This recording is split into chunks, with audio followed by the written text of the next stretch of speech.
قبر کی پہلی رات کا منظر کیسا ہوگا؟ یہ ایک ایسا سوال ہے جس کی تلاش میں ہر دوسرا شخص نظر آتا ہے۔ آج ہم اس سوال کا جواب آپ کے لیے اسلامی نقطہ نظر سے لے کر حاضر ہوئے ہیں۔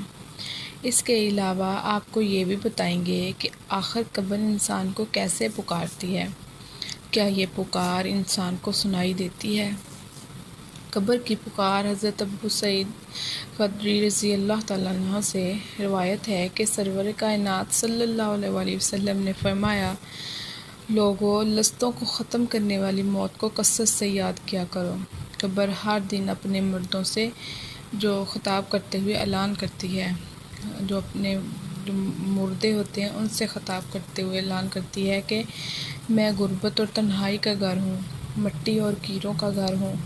جب مومن کو دفن کیا جاتا ہے تو قبر اسے مرحبا کہتے ہوئے خوشخبری سناتی ہے کہ میری پشت پر چلنے والوں میں تو بڑا محبوب تھا، آج میں تیری ہو گئی اور تو میری طرف آ گیا، تو اب میرے احسان کو دیکھ لے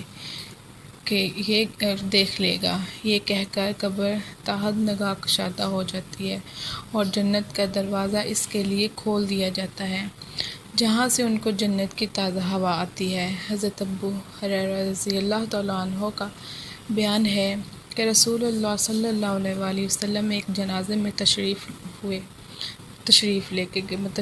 ہوئے، پھر فرمایا، میں بھی آپ صلی اللہ علیہ وسلم کے ہمراہ تھا۔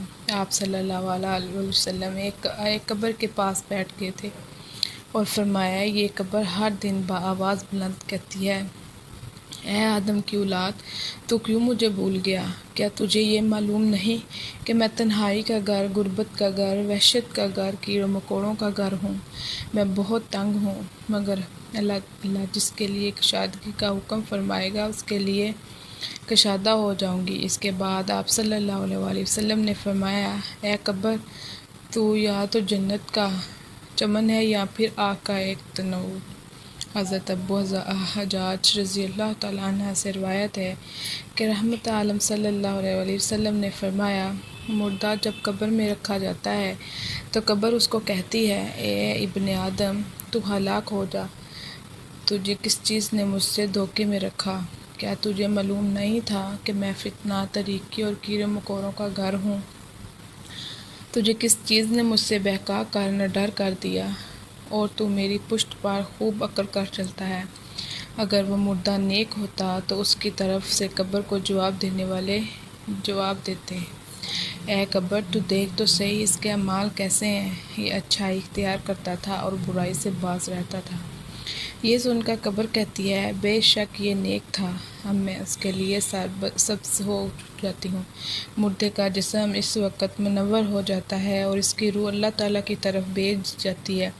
حضرت عبداللہ بن عبید رضی اللہ تعالیٰ عنہ سے روایت ہے کہ رسول اللہ صلی اللہ علیہ وسلم نے فرمایا، مردہ قبر میں بیٹھتا ہے اور ان لوگوں کے پیروں کی آواز بھی سنتا ہے جو اس کے جنازے کے ساتھ قبر تک گئے ہوں۔ مردے سے اس کی قبر کہتی ہے، اے ابن آدم، تیری ہلاکت ہو، تو نے میری تنگی، بدبو اور کیڑے مکوڑوں کا خوف نہیں کیا، اس لیے تو نے ان چیزوں سے بچنے کے لیے تیاری نہیں کی۔ بدعمال مردے سے قبر کہتی ہے، تجھے میری تاریکی، میری وحشت، میری تنہائی اور تنگی اور میرا غم یاد نہیں رہا۔ اس کے بعد قبر اس کو جکڑ دیتی ہے، جس کے بعد اس کی پسلیوں کی ہڈیاں ایک دوسرے میں پیوست ہو جاتی ہیں، جبکہ نیک بندے کے لیے قبر کشادہ کر دی جاتی ہے اور اس کے دائیں ایک کھڑکی کھول دی جاتی ہے جہاں سے اس کو جنت کی ہوا آتی ہے۔ اللہ پاک ہم سب کو قبر کے عذاب سے بچائے اور ہم کو نیک اعمال کرنے کی توفیق عطا فرمائے، آمین یا رب العالمین۔ اگر ویڈیو اچھی لگے تو لائک اور شیئر ضرور کریے گا۔